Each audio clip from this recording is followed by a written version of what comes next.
Leviticus contains little historical matter but much law. Emphasis is placed on Israel's separation from all heathen influence so God's people can maintain their purity. Chapter 11.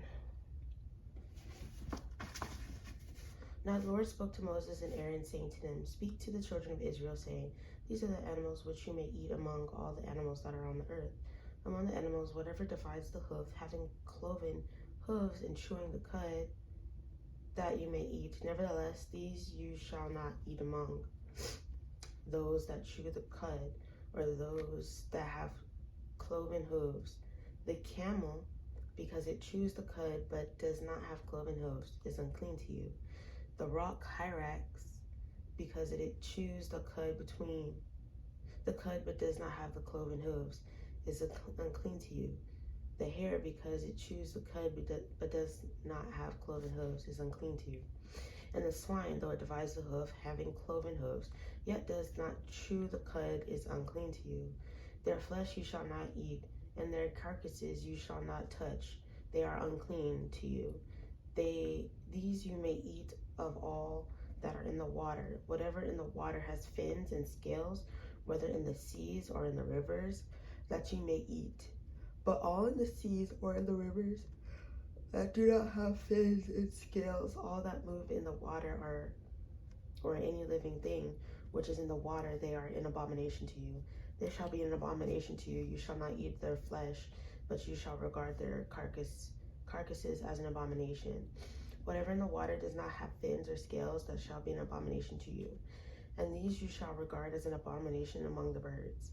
They shall not be eaten. They are an abomination: the eagle, the vulture, and the buzzard, the kite and the falcon after its kind, every raven after its kind, the ostrich, the short-eared owl, the seagull, and the hawk after its kind, the little owl, the fisher owl, and the screech owl, the white owl, the jackdaw, and the carrion vulture, the stork, the heron after its kind, the hoopoe, and the bat. All flying insects that creep on all fours shall be an abomination to you. Yet these you may eat of every flying insect that creeps on all fours, those which have jointed legs above their feet, with which to leap on the earth. These you may eat: the locust after its kind, the destroying locust after its kind, the cricket after its kind, and the grasshopper after its kind. But all other flying insects which have 4 feet shall be an abomination to you. By these you shall become unclean. Whoever touches the carcass of any of them shall be unclean until evening. Whoever carries part of the carcass of any of them shall wash his clothes and be unclean until evening. The carcass of any animal which divides the foot, but is not cloven hooved, or does not chew the cud, is unclean to you. Everyone who touches it shall be unclean. And whatever goes on its paws among all kinds of animals that go on all fours, those are unclean to you. Whoever touches any such carcass shall be unclean until evening. Whoever carries any such carcass shall wash his clothes and be unclean until evening. It is unclean to you. These also shall be unclean to you among the creeping things that creep on the earth: the mole, the mouse, and the large lizard after its kind, the gecko, the monitor lizard, the sand reptile, the sand lizard, and the chameleon. These are unclean to you among all that creep. Whoever touches them when they are dead shall be unclean until evening. Anything on which any of them falls when they are dead shall be unclean, whether it is any item of wood or clothing or skin or sack, whatever item it is in which any work is done, it must be put in water, and it shall be unclean until evening. Then it shall be clean. Any earthen vessel into which any of them falls you shall break, and whatever is in it shall be unclean. In such a vessel, any edible food upon which water falls become unclean, and any drink that may be drunk from it becomes unclean. And everything on which a part of any such carcass falls shall be unclean, whether it is an oven or a cooking stove. It shall be broken down, for they are unclean, and shall be unclean to you. Nevertheless, a spring or a cistern in which there is plenty of water shall be clean, but whatever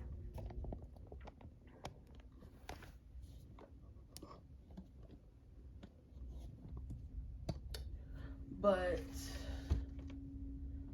whatever touches any such carcass becomes unclean, and if a part of any such carcass falls on any planting seed which is to be sown, it remains clean. But if water is put on the seed, and if a part of any such carcass falls on it, it becomes unclean to you. And if any animal which you may eat dies, he who touches its carcass shall be unclean until evening. He who eats of its carcass shall wash his clothes and be unclean until evening. He also who carries its carcass shall wash his clothes and be unclean until evening. And even creeping and every creeping thing that creeps on the earth shall be an abomination. It shall not be eaten. Whatever crawls on its belly, whatever goes on all fours, or whatever has many feet among all creeping things shall creep. The things that creep on the earth, these you shall not eat, for they are an abomination. You shall not make yourselves abominable with any creeping thing that creeps, nor shall you make yourselves unclean with them, lest you be defiled by them. For I am the Lord your God. You shall therefore consecrate yourselves, and you shall be holy, for I am holy. Neither shall you defile yourselves with any creeping thing that creeps on the earth. For I am the Lord who brings you out of the land of Egypt to be your God. You shall therefore be holy, for I am holy. This is the law of the animals and the birds and every living creature that moves in the waters, and of every creature that creeps on the earth, to distinguish between the unclean and the clean, and between the animal that may be eaten and the animal that may not be eaten. Chapter 12. Then the Lord spoke to Moses, saying, Speak to the children of Israel, saying, If a woman has conceived and born a male child, then she shall be unclean 7 days, as in the days of her customary impurity shall be unclean. And on the 8th day the flesh of his foreskin shall be circumcised. She shall then continue in the blood of her purification 33 days. She shall not touch any hollow thing, nor come into the sanctuary until the days of her purification are fulfilled. But if she bears a female child, then she shall be unclean 2 weeks, as in her customary impurity, and she shall continue in the blood of her purification 66 days. When the days of her purification are fulfilled, whether for a son or a daughter, she shall bring to the priest the lamb of the first year as a burnt offering, and a young pigeon or a turtle dove as a sin offering to the door to the tabernacle of meeting. Then he shall offer it before the Lord and make atonement for her, and she shall be clean from the flow of her blood. This is the law for her who has borne a male or a female. And if she is not able to bring a lamb, then she may bring 2 turtle doves or 2 young pigeons, one as a burnt offering and the other as a sin offering. So the priest shall make atonement for her, and she will be clean. Chapter 13.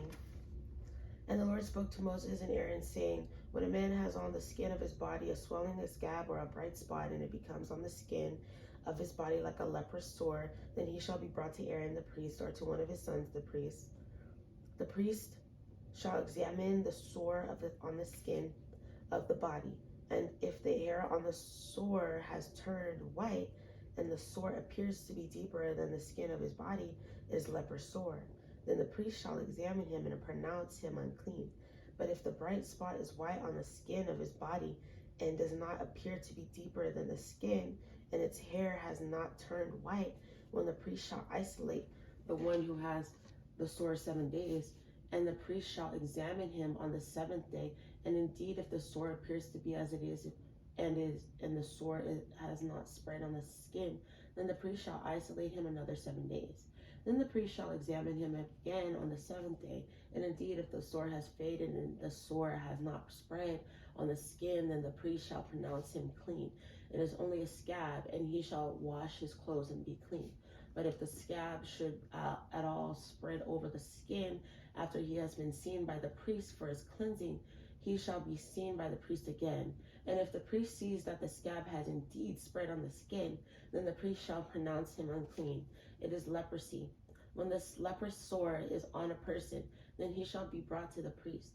And the priest shall examine him, and indeed, if the swelling on the skin is white, and it has turned the hair white, and there is a spot of raw flesh in the swelling, it is an old leprosy on the skin of his body. The priest shall pronounce him unclean, and shall not isolate him, for he is unclean. And if leprosy breaks out all the this over the skin, and the leprosy covers all the skin of the one who has the sore, from his head to his foot, wherever the priest looks. Then the priest shall consider, and indeed, if the leprosy has covered all his body, he shall pronounce him clean. Who has the sore? It has all turned white. He is clean. But when raw flesh appears on him, he shall be unclean. And the priest shall examine the raw flesh and pronounce him to be unclean. For the raw flesh is unclean, it is leprosy. Or if the raw flesh changes and turns white again, he shall come to the priest. And the priest shall examine him, and indeed, if the sore has turned white, then the priest shall pronounce him clean, who has the sore. He is clean. If the body develops a boil in the skin, and it is healed, and then in the place of a boil there comes a white swelling, or a bright spot, reddish white, then it shall be shown to the priest. And if when the priest sees it indeed appears deeper than the skin, and its hair has turned white, the priest shall pronounce him unclean. It is leprous sore which has broken out of the boil. But if the priest examines it, and indeed there are no white hairs in it, and it is not deeper than the skin, but has faded, then the priest shall isolate him 7 days. And if it should be at all spread over the skin, then the priest shall produce him unclean. It is a leprous sore. But if the bright spot stays in one place, and has not spread, it is the scar of the boil, and the priest shall pronounce him clean. Or if the body receives a burn on its skin by fire, and the raw flesh of the burn becomes a bright spot, reddish white or white, then the priest shall examine it, and indeed if the hair on the bright spot has turned white, and it appears deeper than the skin, it is leprosy broken out in the burn.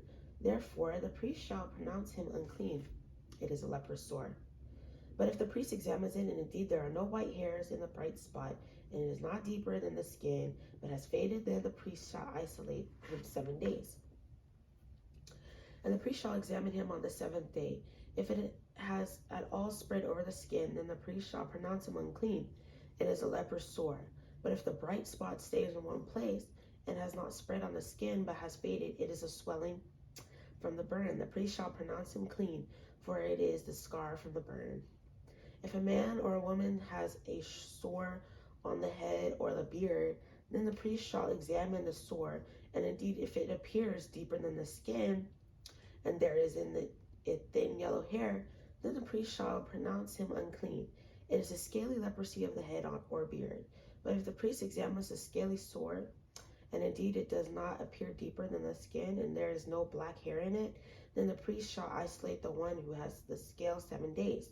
And on the 7th day, the priest shall examine the sore, and indeed, if the scale has not spread, and there is no yellow hair in it, and the scale does not appear deeper than the skin, he shall shave himself, but the scale he shall not shave. And the priest shall isolate the one who has the scale another 7 days. On the 7th day, the priest shall examine the scale, and indeed, if the scale has not spread over the skin and does not appear deeper than the skin, then the priest shall pronounce him clean. He shall wash his clothes and clean. But if the scale should at all spread over the skin after the cleansing, then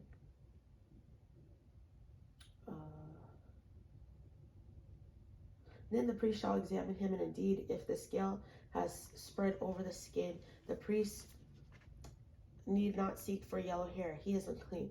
But if the scale appears to be at a standstill, and there is black hair grown up in it, the scale has healed, he is clean, and the priest shall pronounce him clean.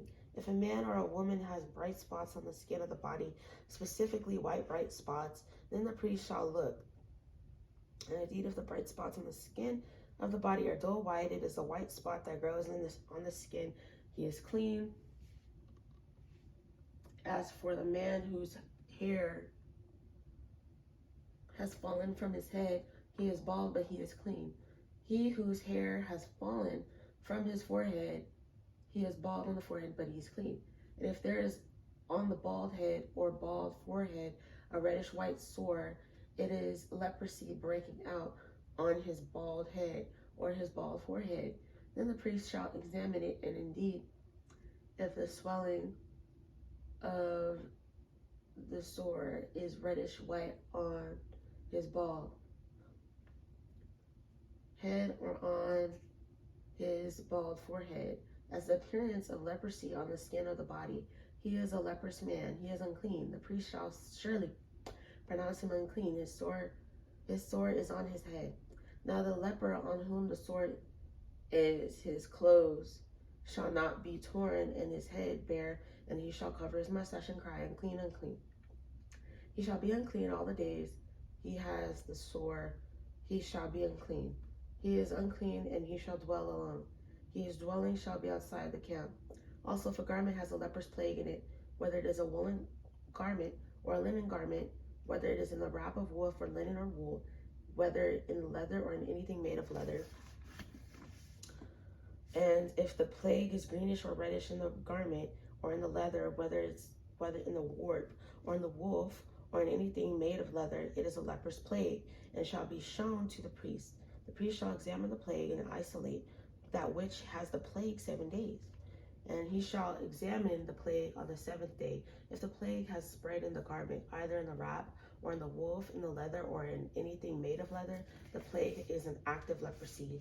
It is unclean. He shall therefore burn that garment in which is the plague, whether warp or wolf in wool or in linen, or anything of leather, for it is an active leprosy. The garment shall be burned in the fire. But if the priest examines it, and indeed the plague has not spread in the garment, either in the warp or in the wolf, or in anything made of leather, then the priest shall command that they wash the thing in the which is the plague, and he shall isolate it another 7 days. Then the priest shall examine the plague after it has been washed, and indeed if the plague has not changed its color, though the plague has not spread, it is unclean, and you shall burn it in the fire. It continues eating away, whether the damage is outside or inside. If the priest examines it, and indeed the plague has faded after washing it, then he shall tear it out of the garment, whether out of the warp or out of the wolf or out of the leather. But if it appears again in the garment, either in the wrap, in the warp, or in the wolf, or in anything made of the leather, it is spreading plague. It is a spreading plague. You shall burn with fire that in which is the plague. And if you wash the garment, either warp or wolf, or whatever it is made of leather, if the plague has disappeared from it, then it shall be washed the second time and shall be clean. This is the law of the leper's plague in a garment of wool or linen, either in the warp or wolf or in anything made of leather, to pronounce it clean or to pronounce it unclean. Okay. Then the Lord spoke, chapter 14. Then the Lord spoke to Moses, saying, This shall be the law of the leper for the day of his cleansing. He shall be brought to the priest, and the priest shall go out of the camp, and the priest shall examine him, and indeed, if the leprosy is healed in a leper, then the priest shall command to take for him who is to be cleansed 2 living and clean birds, cedar wood, scarlet, and hyssop. And the priest shall command that one of the birds be killed in an earthen vessel over running water. As for the living bird, he shall take it, the cedar wood and the scarlet and the hyssop, and dip them in the living bird in the blood of the bird that was killed over the running water. And he shall sprinkle it 7 times on him who is to be cleansed from the leprosy, and shall pronounce him clean, and shall let the living bird loose in the open field.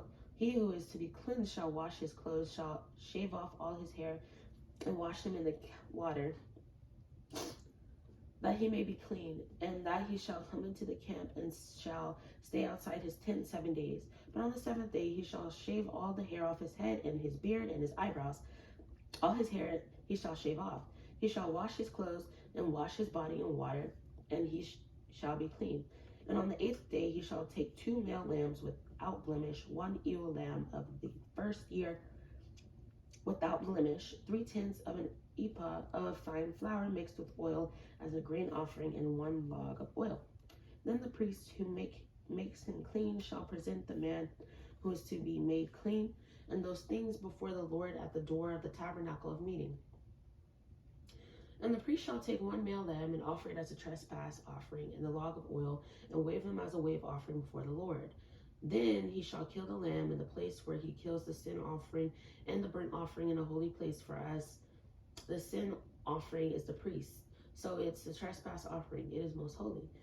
The priest shall take some of the blood of the trespass offering, and the priest shall put it on the tip of the right ear of him who is to be cleansed, on the thumb of his right hand, and on the big toe of his right foot. And the priest shall take some of the log of oil and pour it into the palm of his own left hand. Then the priest shall dip his right finger in the oil that is in his left hand, and shall sprinkle some of the oil with his finger 7 times before the Lord. And of the rest of the oil in his hand, the priest shall put some on the tip of the right ear of him who is to be cleansed, on the thumb of his right hand, and on the big toe of his right foot, on the blood of the trespass offering. The rest of the oil that is on the priest's hand he shall put on the head of him who is to be cleansed. So the priest shall make atonement for him before the Lord.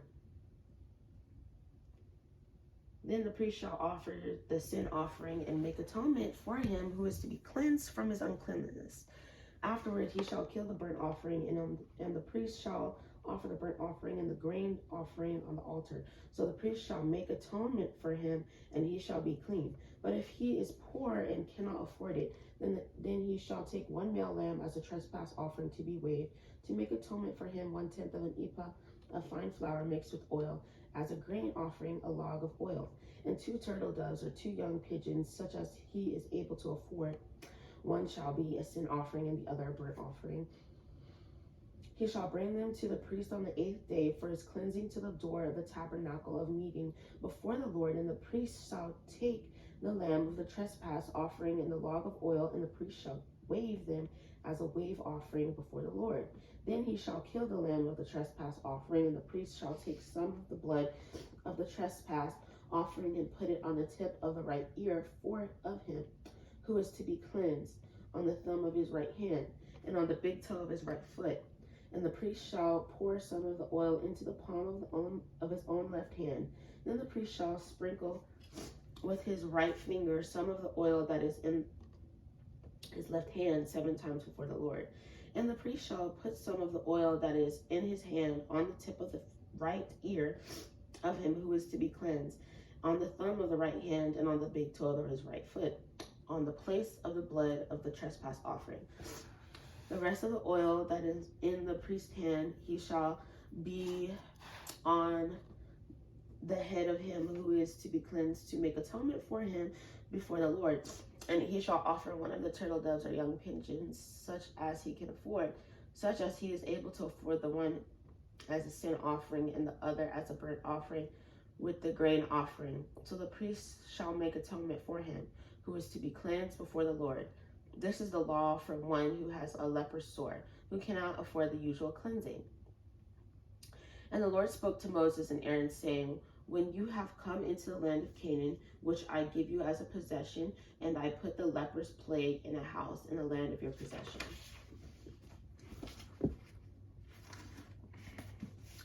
And he who owns the house comes and tells the priest, saying, it seems to me that there is some plague in the house. Then the priest shall command that they empty the house before the priest goes into it to examine the plague, that all that is in the house may not be made unclean. And afterward the priest shall go in to examine the house, and he shall examine the plague, and indeed if the plague is on the walls of the house within grained streaks, greenish or reddish, which appear to be deep in the wall, then the priest shall go out of the house to the door of the house and shut up the house 7 days. And the priest shall come again on the 7th. Leviticus chapter 14, verse 38. Then the priest shall go out of the house to the door of the house and shut up the house 7 days. And the priest shall come again on the 7th day and look, and indeed, if the plague has spread on the walls of the house, then the priest shall command that they take away the stones in which is the plague, and they shall cast them into an unclean place outside the city. And he shall cause the house to be scraped inside all around, and the dust that they scraped off they shall pour out in an unclean place outside the city. Then they shall take other stones and put them in the place of those stones, and he shall take other mortar and plaster the house. Now if the plague comes back and breaks out in the house, After he has taken away the stones, after he has scraped the house, and after it is plastered, then the priest shall come and look, and indeed, if the plague has spread in the house, it is an act of leprosy in the house. It is unclean. And he shall break down the house, its stones, its timber, and all the plaster of the house, and he shall carry them outside the city to an unclean place. Moreover, he who gives into the house at all, while it is shut up, shall be unclean until evening. And he who lies down in the house shall wash his clothes, and he who eats in the house shall wash his clothes. But if the priest comes in and examines it, and indeed the plague has not spread in the house after the house was plastered, then the priest shall pronounce the house clean, because the plague is healed. And he shall take to cleanse the house 2 birds, cedar wood, scarlet, and hyssop. Then he shall kill one of the birds in an earthen vessel over running water. And he shall take the cedar wood, the hyssop, the scarlet, and the living bird, and dip them in the blood of the slain bird, and in the running water, and sprinkle the house several times. And he shall cleanse the house with the blood of the bird, and the running water, and the living bird, and the cedar wood, the hyssop, and the scarlet. Then he shall let the living bird loose outside the city in the open field, and make atonement for the house, and it shall be clean. This is the law for any leper sore and scale, for the leprosy of a garment, and of a house, for a swelling and a scab and a bright spot, to teach when it is unclean and when it is clean. This is the law of leprosy. Chapter 15. And the Lord spoke to Moses and Aaron, saying, Speak to the children of Israel, and say to them, When any man has a discharge from his body, his discharge is unclean. And this shall be his uncleanness in regard to his discharge, whether his body runs with his discharge, or his body is stopped up by his discharge, it is his uncleanness. Every bed is unclean on which he who has the discharge lies, and everything on which he sits shall be unclean. And whoever touches his bed shall wash his clothes and bathe in water, and be unclean until evening. He who sits on anything on which who has the discharge shall wash his clothes and bathe in water, and be unclean until evening. And he who touches the body of him who has the discharge shall wash his clothes and bathe in water, and be unclean until evening. If he who has the discharge spits on him who is unclean, then he shall wash his clothes and bathe in water, and be unclean until evening. And any saddle on which who has the discharge rides shall be unclean. Whoever touches anything that was under him shall be unclean until evening. He who carries any of these things shall wash his clothes and bathe in water, and be unclean until evening. And whomever the one who has the discharge touches and has not rinsed his hands in water, he shall wash his clothes and bathe in water, and be unclean until evening. The vessel of the earth that he who has the discharge touches shall be broken, and every vessel of wood shall be rinsed in water. And when he who has a discharge is cleansed of his discharge, then he shall count for himself 7 days for his cleansing, wash his clothes, and bathe his body in running water. Then he shall be clean. On the 8th day he shall take for himself 2 turtle doves or 2 young pigeons, and come before the Lord to the door of the tabernacle of meeting, and give them to the priest. Then the priest shall offer them, the one as a sin offering and the other as a burnt offering. So the priest shall make atonement for him before the Lord because of his discharge. If any man has an emission of semen, then he shall wash all his body in water, and be unclean until evening. And any garment and any leather on which there is semen, he shall be washed with water, and be unclean until evening. Also, when a woman lies with a man, and there is an emission of semen, they shall bathe in water, and be unclean until evening. If a woman has a discharge, and the discharge from her body is blood, and she shall be set apart 7 days, and whoever touches her shall be unclean until evening. Everything that she lies on during her impurity shall be unclean. Also, everything that she sits on shall be unclean. Whoever touches her bed shall wash his clothes and bathe in water, and be unclean until evening. And whoever touches anything that she sat on shall wash his clothes and bathe in water, and be unclean until every evening. If anything is on her bed or on anything on which she sits, when he touches it, he shall be unclean until evening. And if any man lies with her at all, so that her impurity is on him, he shall be unclean 7 days. And every bed on which he lies shall be unclean. If a woman has a discharge of blood for many days, other than at the time her customary impurity, or if it runs beyond her usual time of impurity, all the days of her unclean discharge shall be as the days of her customary impurity. She shall be unclean. Every bed on which she lies all the days of her discharge shall be to her as the bed of her impurity, and whatever she sits on shall be unclean, as the uncleanness of her impurity. Whoever touches those things shall be unclean. He shall wash his clothes and bathe in water and be unclean until evening. But if she is cleansed of her discharge, then she shall count for herself 7 days, and after that she shall be clean. And on the 8th day she shall take for herself 2 turtle doves or 2 young pigeons, and bring them to the priest to the door of the tabernacle of meeting. Then the priest shall offer the one as a sin offering, and the other as a burnt offering, and the Lord shall make atonement for her before the Lord for the discharge of her uncleanliness. Thus you shall separate the children of Israel from their uncleanliness, lest they die in their uncleanliness when they defile my tabernacle that is among them. This is the law for one who has discharge, and for him who emits semen and is unclean thereby, and for her who is. Leviticus chapter 15, verse 32. This is the law for one who has discharge, and for him who emits semen and is unclean thereby, and for her who is indisposed because of her customary impurity, and for one who has a discharge, either man or woman, and for him who lies with her who is unclean.